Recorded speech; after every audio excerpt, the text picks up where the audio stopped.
آج ہم ایک ایسی کہانی میں غوطہ لگانے والے ہیں جو ایمان، خاندان اور تقدیر کے گرد گھومتی ہے۔ یہ کہانی نسلوں پر محیط ہے۔ یہ داستان ہے حضرت اسحاق اور ان کے بیٹے حضرت یعقوب علیہ السلام کی، ایسی زندگیاں جن میں ہمارے لیے بہت گہرے سبق ہیں۔ ذرا سوچئے، 2 بھائی اور ایک برکت، لیکن بیچ میں آ گیا ایک دھوکہ، ایک ایسا عمل جس نے ایک نبی کی تقدیر کا رخ ہی موڑ دیا۔ سوال یہ ہے کہ ایسا ہوا کیسے؟ آئیے اس سوال کا جواب ڈھونڈتے ہیں جو ہمیں ایمان اور خاندانی رشتوں کی گہرائیاں میں لے جائے گا۔ تو کہانی شروع ہوتی ہے ایک ایسے گھر سے جہاں امیدیں اب کہہ سکتے ہیں کہ تقریباً ختم ہو چکی تھیں۔ حضرت ابراہیم اور ان کی اہلیہ حضرت سارہ دونوں ہی بہت بوڑھے ہو چکے تھے، اور اولاد کی خواہش وہ اب ایک ادھورا خواب ہی لگتی تھی۔ پھر ایک دن ان کے گھر 3 پراسرار اجنبی آئے۔ حضرت ابراہیم نے تو آپ جانتے ہیں مہمان نوازی میں کوئی کسر نہیں چھوڑی، لیکن جب مہمانوں نے کھانے کو ہاتھ تک نہیں لگایا تو ان کے دل میں ایک عجیب سا خوف پیدا ہوا۔ تب جا کر ان مہمانوں نے اپنی اصل حقیقت بتائی کہ وہ اللہ کے بھیجے ہوئے فرشتے تھے۔ اور پھر فرشتوں نے وہ خوشخبری سنائی جس کا انہیں برسوں سے انتظار تھا۔ انہیں بتایا گیا کہ اللہ انہیں ایک بیٹا عطا کرنے والا ہے جس کا نام اسحاق رکھنا ہے، اور صرف یہی نہیں بلکہ یہ بھی کہ ان کا یہ بیٹا اللہ کا نبی بنے گا۔ سوچئے، یہ تو ایک دوہری خوشخبری تھی۔ اب جب حضرت سارہ نے یہ سنا تو وہ بے اختیار ہنس پڑی۔ ان کا رد عمل بالکل فطری تھا، بھلا ایک اتنی بوڑھی عورت کیسے ماں بن سکتی ہے؟ ان کی یہ حیرت ہی تو اس وعدے کے معجزاتی ہونے کا ثبوت تھا۔ لیکن فرشتوں نے انہیں تسلی دی اور یاد دلایا کہ اللہ کے حکم سے ناممکن بھی ممکن ہو جاتا ہے۔ تو اللہ کا وعدہ پورا ہوا اور حضرت اسحاق اس دنیا میں تشریف لائے۔ اچھا، تو اب دیکھتے ہیں کہ ان کی زندگی کیسی گزری اور انہوں نے اپنے والد کی میراث کو کس طرح آگے بڑھایا۔ حضرت اسحاق نے ایک بہت ہی نیک اور فرما بردار زندگی گزاری۔ انہوں نے ربیکہ سے شادی کی اور پھر کافی سالوں تک دعائیں مانگنے کے بعد اللہ نے انہیں جڑواں بیٹوں سے نوازا، عیسو اور یعقوب، اور بس یہیں سے اس خاندان کی آزمائش کا ایک بالکل نیا باب شروع ہوتا ہے۔ ایک ہی گھر میں 2 بھائی پل بڑھ رہے تھے، لیکن قسمت نے ان کی راہیں الگ لکھی تھیں۔ اب ہم کہانی کے اس حصے کی طرف بڑھ رہے ہیں جہاں بھائیوں کے بیچ کی رقابت پورے خاندان کا مستقبل طے کرنے والی تھی۔ عیسو اور یعقوب دونوں بھائیوں کی طبیعت میں زمین آسمان کا فرق تھا۔ ایک طرف تھے عیسو جو ایک مضبوط اور ماہر شکاری تھے جنہیں باہر رہنا پسند تھا۔ دوسری طرف تھے حضرت یعقوب جو زیادہ ذہین اور پرسکون طبیعت کے تھے اور گھر پر ہی رہتے تھے۔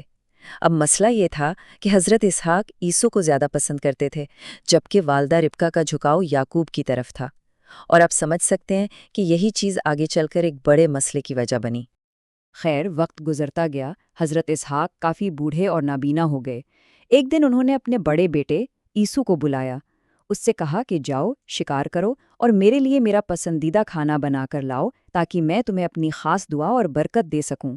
اور یہ کوئی معمولی دعا نہیں تھی، یہ ایک ایسی میراث تھی جو آنے والی نسلوں کا مقدر بدل سکتی تھی۔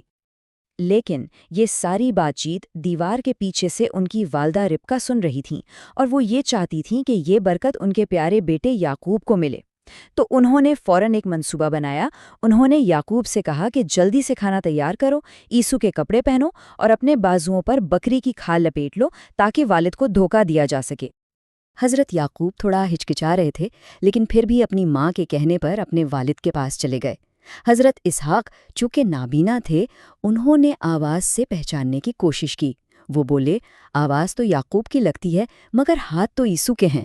انہیں شک تو ہوا، لیکن پھر بھی انہوں نے کھانا کھایا اور وہ قیمتی برکت یعقوب کو دے دی، یہی سمجھتے ہوئے کہ یہ عیسو ہے۔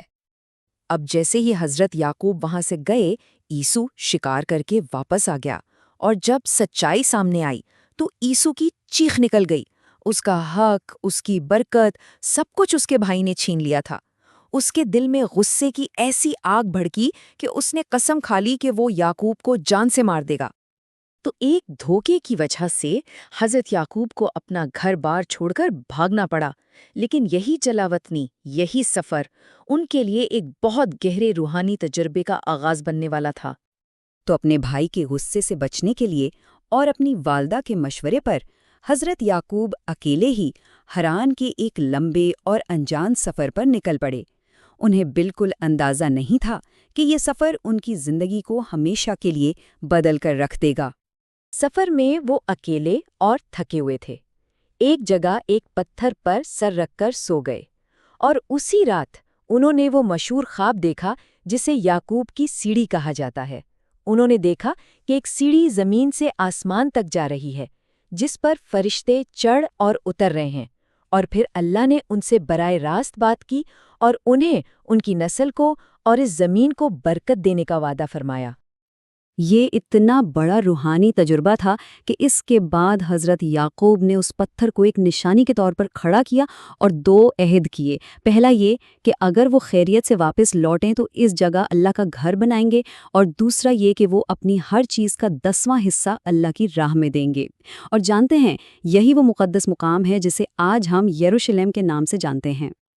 تو اللہ کے وعدے کے ساتھ حضرت یعقوب حران تو پہنچ گئے، لیکن ان کی آزمائشیں ابھی ختم نہیں ہوئی تھیں، بلکہ اب انہیں ایک نئے امتحان کا سامنا تھا، اپنے ہی ماموں لابان کے ہاتھوں محبت، محنت اور ایک اور دھوکے کا امتحان۔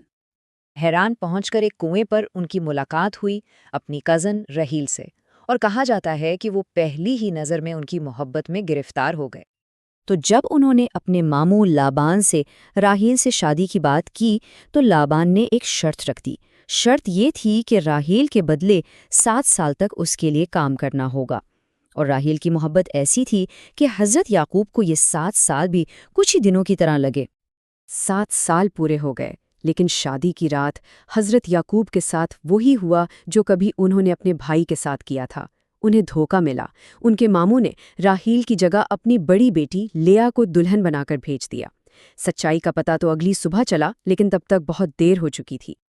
جب حضرت یعقوب نے اپنے ماموں سے اس دھوکے کی شکایت کی تو لبان نے بڑے آرام سے جواب دیا، ارے ہمارے ہاں یہ رواج نہیں ہے کہ بڑی بیٹی سے پہلے چھوٹی کی شادی کر دی جائے۔